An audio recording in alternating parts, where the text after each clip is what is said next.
નાણામંત્રી કનુ દેસાઈએ ગુજરાત વિધાનસભાના બજેટ સત્રના બીજા દિવસે રાજ્યનું ભાવિ નક્કી કરતું નાણાકીય વર્ષ 2026-27નું બજેટ રજૂ કર્યું.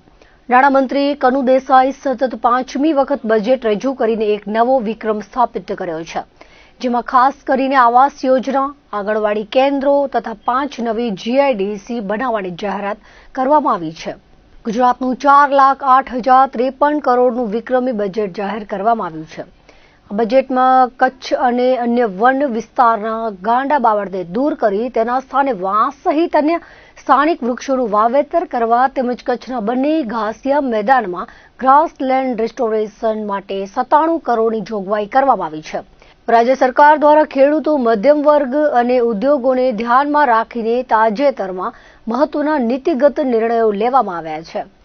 ગ્રામ્ય વિસ્તારોમાં ખેતીની નવી અવિભાજ્ય કે પ્રતિબંધિત શરતની જમીનો હવે સ્વમેળે જૂની શરતની ગણાશે.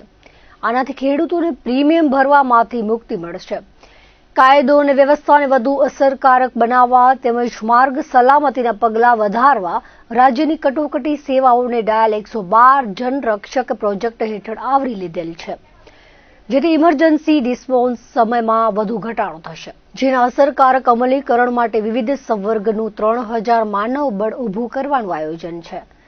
ગુજરાત પાસે સફેદ રણના સૌંદર્યથી દરિયાના ગુગવતા મોજા સુધી, સૂર્યમંદિરથી સ્ટેચ્યુ ઓફ યુનિટી સુધી, ગીરની ગર્જનાથી સોમનાથ સુધી પ્રકૃતિનું વૈવિધ્ય અને સંસ્કૃતિનો અદ્વિતીય સંગમ છે. ગુજરાતના પ્રવાસન ક્ષેત્રને રાષ્ટ્રીય તથા આંતરરાષ્ટ્રીય ફલક પર પ્રસ્થાપિત કરવા વર્ષ 2026ને ગુજરાત પ્રવાસન વર્ષ તરીકે ઉજવવાની જાહેરાત કરી હતી. ગુજરાતની પવિત્ર ધરા પર હજારો વર્ષ જૂની સિંધુ સંસ્કૃતિના સાક્ષી એવા લોથલ અને ધોળાવીરા વિશ્વભરના પ્રવાસીઓ માટે નવા આકર્ષણના કેન્દ્ર બન્યા છે. વડાપ્રધાન મોદીના ડ્રીમ પ્રોજેક્ટ એવા ભારતની પ્રાચીન સંસ્કૃતિની અનુભૂતિ કરાવતું national maritime heritage museum Lothal ખાતે નિર્માણ પામી રહ્યું છે. રાજ્યના પ્રવાસન સ્થળો ખાતે 1000 ટુરિસ્ટ ગાઈડને તાલીમ આપી તૈયાર કરવાનું આયોજન છે. આયોજનો માટે કુલ 95 કરોડની જોગવાઈ કરી છે. મુખ્યમંત્રી ગ્રામ સડક યોજના હેઠળ ગામ અને તેના પરાઓના જોડાણ તથા રસ્તાઓના રખરખાવ તથા કોઝવેના સ્થાને ઊંચા પુલ બનાવવાની કામગીરી કરવામાં આવે છે, જે માટે 5600 કરોડની જોગવાઈ કરી છે. રાજ્યમાં સર્વાંગી અને સંતુલિત વિકાસ માટે કચ્છ સહિત 6 ક્ષેત્ર માટે ઇકોનોમિક માસ્ટર પ્લાન તૈયાર કર્યા છે, જે અંતર્ગત 2000 કરોડની જોગવાઈ કરાઈ છે.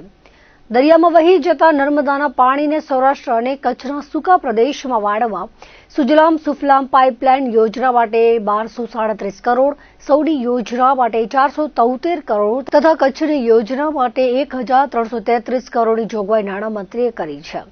રાજ્ય સરકાર આત્મનિર્ભર ભારતના સંકલ્પ સાથે વોકલ ફોર લોકલની પહેલ હેઠળ તમામ જિલ્લાઓના ગ્રામ્ય તેમજ શહેરી વિસ્તારોના સંતુલિત પ્રાદેશિક વિકાસને પ્રોત્સાહન આપી રહી છે. ભારત સરકાર દ્વારા રાજ્યના હાથશાળ હસ્તકલા અને ગ્રામોદ્યોગના 90 જેટલા ઉત્પાદનોને એક જિલ્લો એક ઉત્પાદન અંતર્ગત પસંદ કરવામાં આવ્યા છે. આ ચીજવસ્તુઓ તૈયાર કરનાર કારીગરોને તેના વેચાણ માટે સ્વદેશી હાટ અને ઈ-કોમર્સ પ્લેટફોર્મ પૂરું પાડવામાં આવશે. ગ્રામ્ય અને શહેરી બંને વિસ્તારોમાં મહિલાઓ દ્વારા સંચાલિત સ્વરોજગાર પ્રવૃત્તિઓ વિસ્તૃત કરવા, નવા વ્યવસાય શરૂ કરવા અને હાલના વ્યવસાયને સ્કેલઅપ કરવા માટે ₹47 કરોડની જોગવાઈ સૂચવે છે. સખી મંડળ, સ્વસહાય જૂથો આજે મહિલા સશક્તિકરણનો સૌથી મજબૂત આધાર બન્યો છે. સ્વસહાય જૂથના વ્યવસાયને વિસ્તારવા અને સ્કેલઅપ કરવા બેંક લોન પર વ્યાજ સહાય અને પ્રોત્સાહક સહાય માટે ₹45 કરોડની જોગવાઈ કરી છે. 3 થી 6 વર્ષના બાળકોને આંગણવાડીમાં ગરમ નાસ્તો, ભોજન તેમજ બાળકો અને કિશોરીઓ અને સગર્ભા ધાત્રી માતાઓને ટેક હોમ રાશન પૂરું પાડવા પૂરક પોષણ યોજના અંતર્ગત ₹972 કરોડની જોગવાઈ સૂચવી છે. કૃષિ રાહત પેકેજથી 33 લાખથી વધુ અસરગ્રસ્ત ખેડૂતોને તાત્કાલિક સહાય પહોંચવામાં આવેલ છે. તાત્કાલિક એટલા માટે છે કે આ વખતે રેકોર્ડ ટાઈમમાં આ સહાય પૂરી પાડવામાં આવી છે.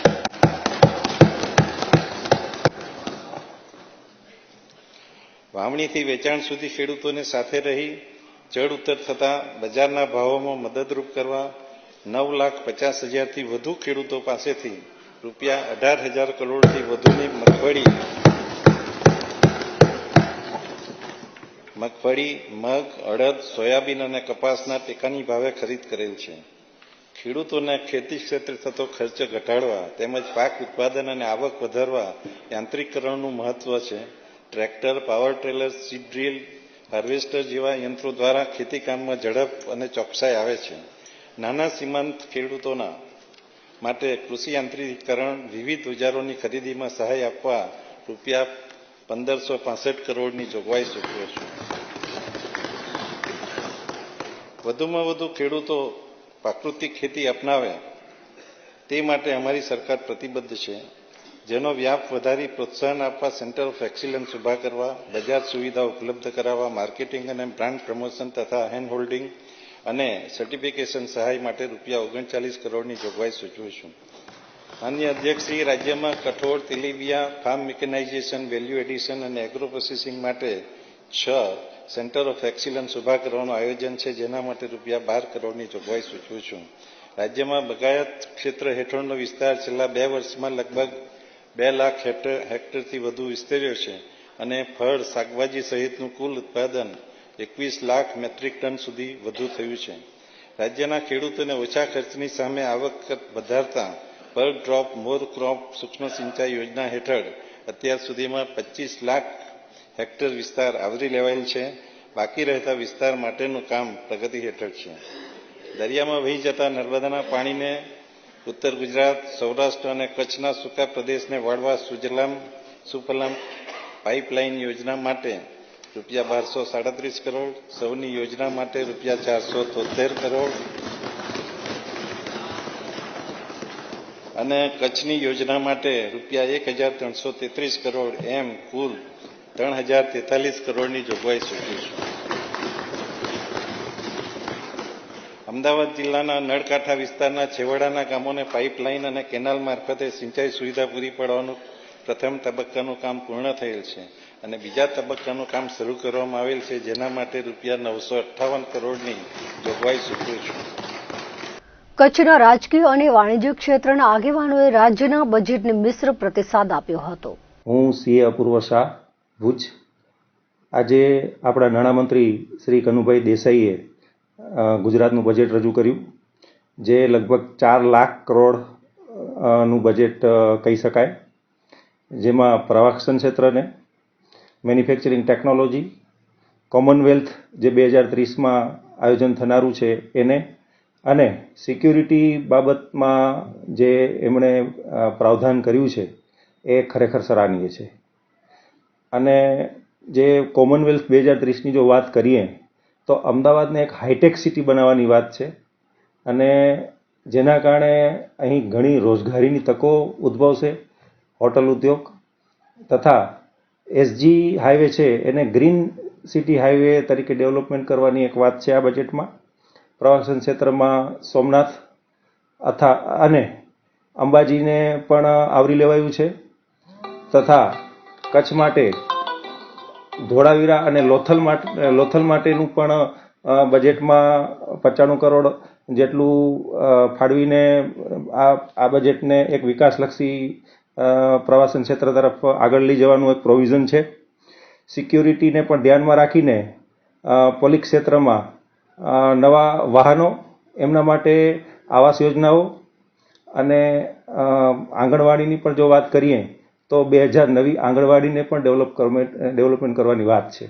તો ઓવરઓલ જોવા જઈએ તો આ બજેટ ખરેખર અત્યારે ગુજરાતમાં રોજગારીની સારી એવી તકો અને જે અત્યાર સુધી ગુજરાત સ્પોર્ટ્સ રિલેટેડ બાબતોમાં યુવાઓને જે તકો પૂરી પાડવાની વાત હતી તો એનામાં હવે ક્યાંય પાછું નહીં ઉતરે એવું આ બજેટમાં સરસ એવું આયોજન કરવામાં આવ્યું છે.